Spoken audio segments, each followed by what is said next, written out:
Muy buenas a todos. El día de hoy hablaremos acerca del derecho real de usufructo.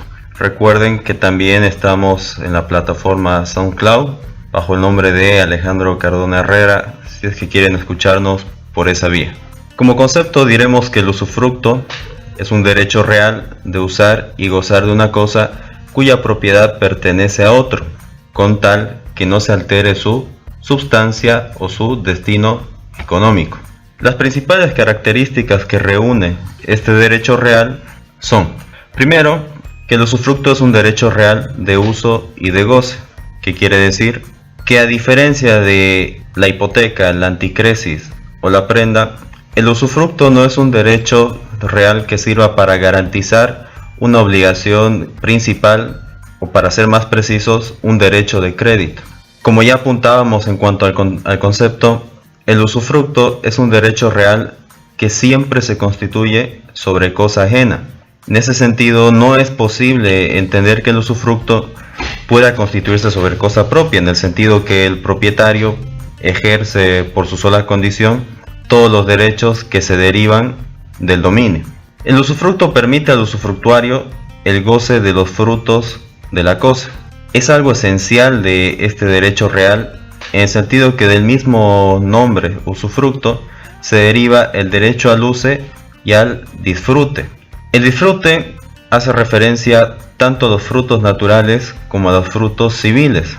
Los naturales, aquellos que emanan de la naturaleza, como pueden ser frutos, árboles, plantaciones, etc.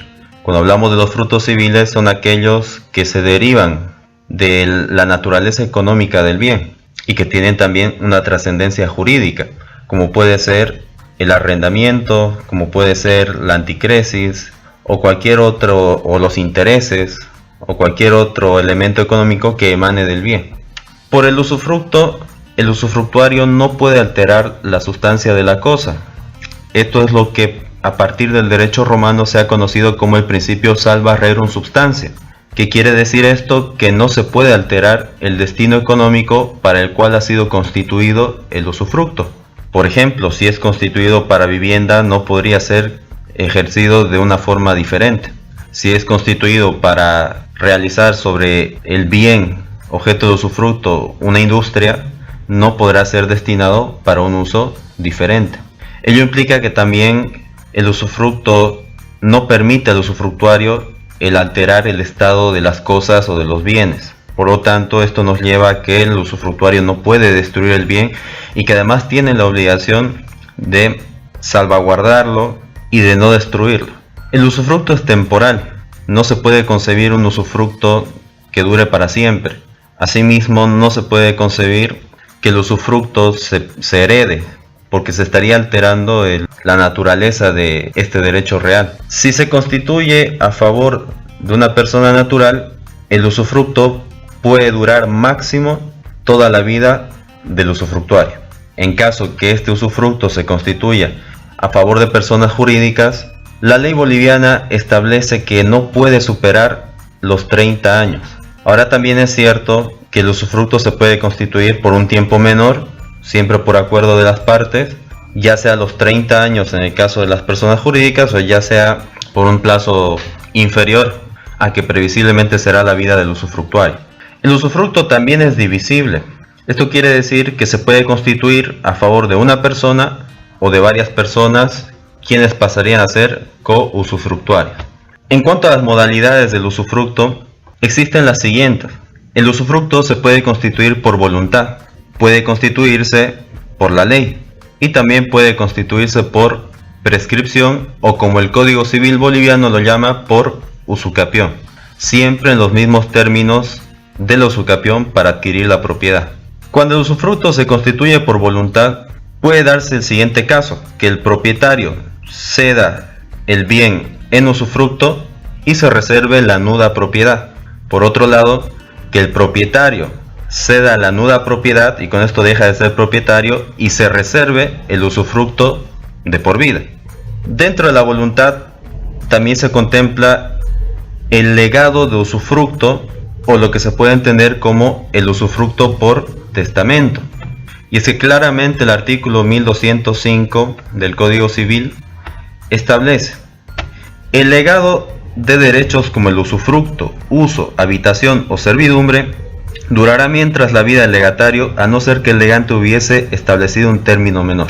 Esto quiere decir que el causante, antes de morir, puede dejar por legado o por testamento un usufructo a favor de un tercero ajeno a esta persona, o también, porque no se le priva esta posibilidad, a favor de uno de sus herederos forzosos. Es importante mencionar que el usufructo también puede ser oneroso, es decir, a cambio del pago de un valor económico, o puede constituirse de forma gratuita. Cuando hablamos del usufructo que se establece por la ley, es aquel en el cual no media la voluntad de las partes, sino que está dispuesto por el propio legislador. Es el caso del usufructo que tienen, por ejemplo, los padres respecto a los bienes de sus descendientes. Ellos no son propietarios, no pueden disponer de los bienes de sus descendientes, y sin embargo los administran, y claro que sí, tienen usufructo legal sobre los mismos. Sin embargo, esta disposición no es absoluta, debido a que el artículo 1014 del Código Civil establece que el excluido por indignidad, en el caso de la herencia, no tiene sobre los bienes de la sucesión deferidos a sus hijos los derechos de usufructo o administración que la ley concede a los progenitores. Este es el caso en el cual, por indignidad, el que es llamado a suceder no puede adquirir la herencia. Por efecto de la ley, esta es adquirida por sus descendientes de la representación. En este caso, entendiendo que la representación puede ejercerla un menor de edad, no será el heredero indigno el que tenga el derecho al usufructo y a la administración de estos bienes. Por otro lado, refiriéndonos al usufructo por prescripción, como ya apuntábamos anteriormente, esto opera bajo las mismas reglas de la usucapión.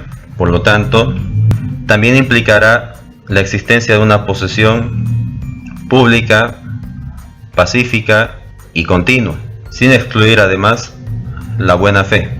Hablando de los derechos y deberes del usufructuario, entre los derechos, el primero de ellos es la posesión que debe tener el usufructuario sobre los bienes, y además el disfrute. Ya decíamos que dentro de este disfrute el usufructuario puede arrendar o alquilar, puede dar en anticresis, pero no el bien, sino únicamente su derecho de usufructo.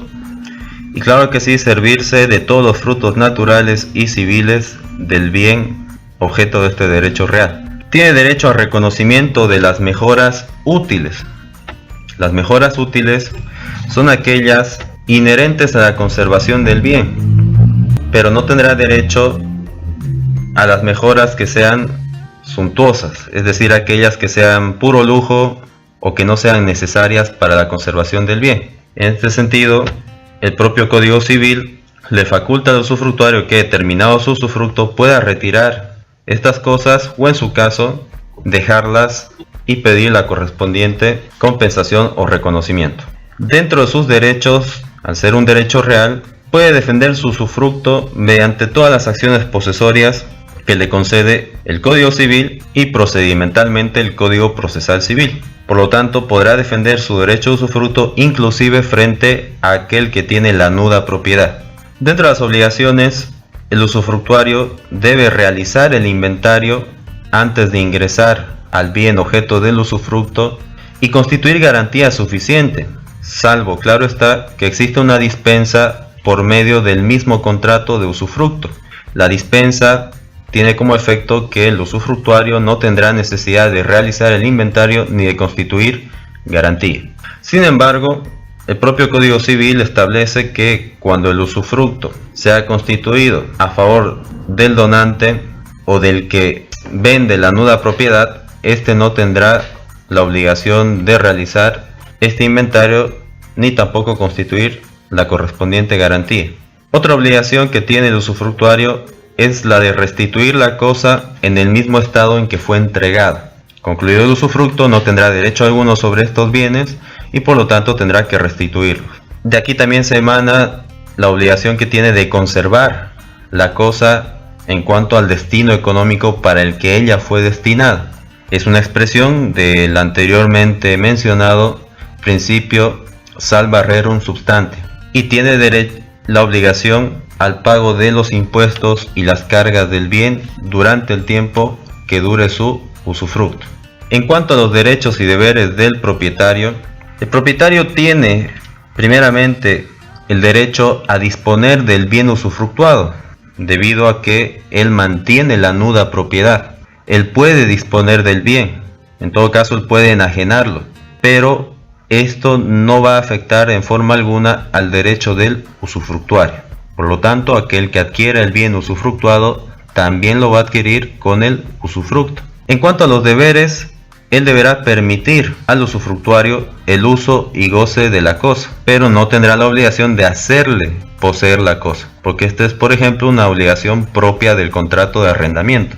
Finalmente será el usufructuario al que se le permita, y él, por su propia voluntad, poseer o no poseer la cosa con los correspondientes efectos legales que esto conlleva. El propietario o el nudo propietario tendrá el deber de no realizar actos de posesión que afecten el derecho del usufructuario. Por lo tanto, sí se le permitirá realizar las correspondientes mejoras o mantenimiento del bien, pero no afectar la posesión de este usufructuario. Y claro que sí, siempre la garantía de la evicción.